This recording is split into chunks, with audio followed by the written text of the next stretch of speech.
Hello guys, pag-usapan lang natin ang breaking news na exclusive nga naman guys na pinag-uusapan ng mga netizens at ng mga Katden fans. Pinagtagpo sa maling panahon, tadhana ng pag-ibig ni na Alden Richard at Catherine Bernardo, bistado na. Ibig sabihin, huling-uli na sa akto sina Catherine Bernardo at Alden Richard sa kanilang tunay na nararamdaman sa isa't isa.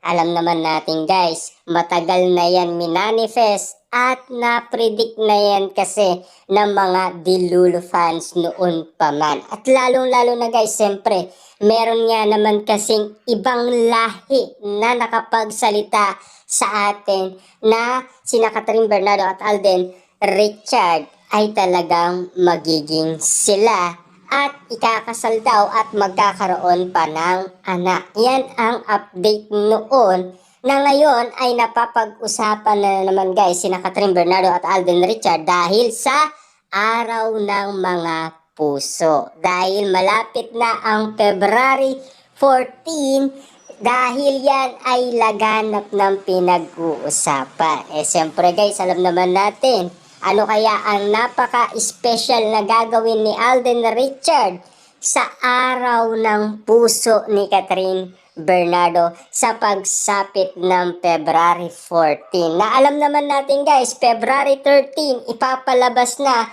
ang kanilang movie na Hello Love Again sa Netflix. Siyempre kung handa ka ng umibig at kiligin at ma-in love, siyempre alam naman natin guys, marami ulit gustong mapanood ang nasabing movie na Hello Love Again. Kitang-kita naman natin kasi guys na marami na umanong nagtatanong.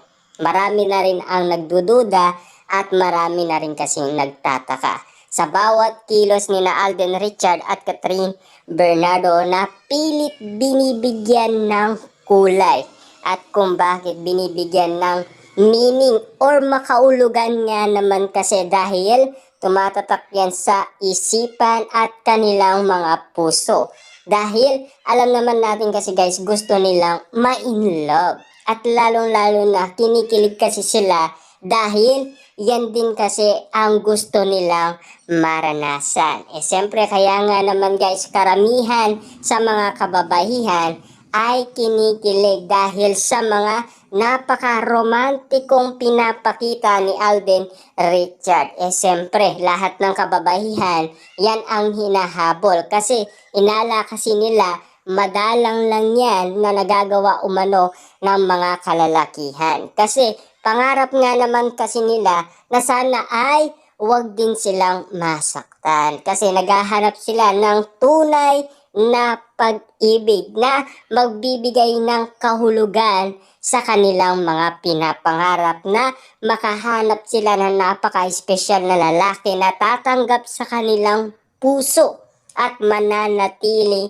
forever. Kaya nga naman guys, pinipilit ng mga Dilulo fans, hello, love forever na sana. 'Di ba? Kaya nga naman guys, forever nananatili sana sa kanilang isipan at sa kanilang puso na forever na sana sina Catherine Bernardo at Alden Richard. Kaya nga naman guys, si Catherine Bernardo ay kinukulit ng mga Dilulo fans na sana ay mahalin niya si Alden Richard para nga naman kasi hindi na siya muling masaktan pa.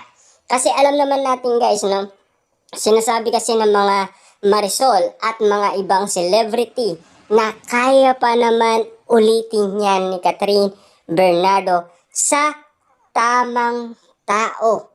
Kasi yung 11 years na nasayang umano, kaya din yan maulit sa tamang tao.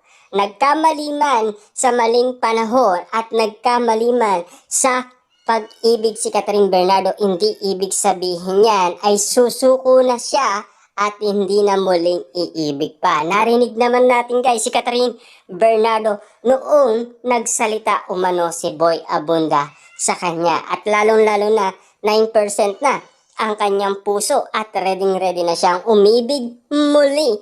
Kaya nga naman guys, naging masigla ulit ang mga Dilulo fans nang dahil narinig nila ang boses ni Catherine Bernardo. Kaya nga naman guys, no, lahat ng usapin umano na talagang makaulugan para sa mga Delulu fans, Marisol, Marites at mga Sausawera, alam naman natin guys, lahat yan ay inihintay nila. At lahat yan ay abangers sila sa kakaintay at sabik na silang marinig ang sasabihin ni Catherine Bernardo na kung kailan nga naman ito iibig at anda ng muling umibig. Alam naman natin guys, no? Noong pa man nakakuha ng award si Catherine Bernardo, ready na yan umibig muli, di ba? Kasi pangalawang beses na lang yung kay Boy Abunda. Kasi updated lahat tayo sa cut din. Lahat ng nangyayari umanong kaganapan sa kanilang dalawa. At lalo-lalo na guys, yung sinusuyo daw ni Alden Richard si Catherine Bernardo. Kaya nga naman pala guys, nakapag-awit ito ng bakit ngayon ka lang dumating Catherine Bernardo. Siyempre guys, alam naman natin, hindi naman basta-basta meron na yung kasintahan at kung mangyayari ang hindi inaasahan. Kita nyo naman guys, no? Ang hindi nating akalain na magkakaiwalay ang Katniel ay nangyari umano. Dahil kitang-kita naman natin guys, no? Sa pamamagitan ng iwalayan, yan ay nagkaroon ng kaguluhan dahil sa mga nangyayari. Dahil alam naman natin, babae daw kung bakit nagkaiwalay sina Catherine Bernardo at Alden Richard. Pero ang bulong-bulungan naman sa iba na nasagap ng balita ay patungkol umano sa moving Hello, Love, Goodbye. At kung kukunin daw muli ni Catherine Bernardo ang part 2, mag-iiwalay daw silang dalawa ni Daniel Padilla. Kasi yan daw ang nilinaw ni Daniel Padilla kay Catherine Bernardo. Iiwalayan niya daw si Catherine Bernardo kapag kinuha niyang muli ang project na Hello, Love, Goodbye to Canada. Siyempre guys, no?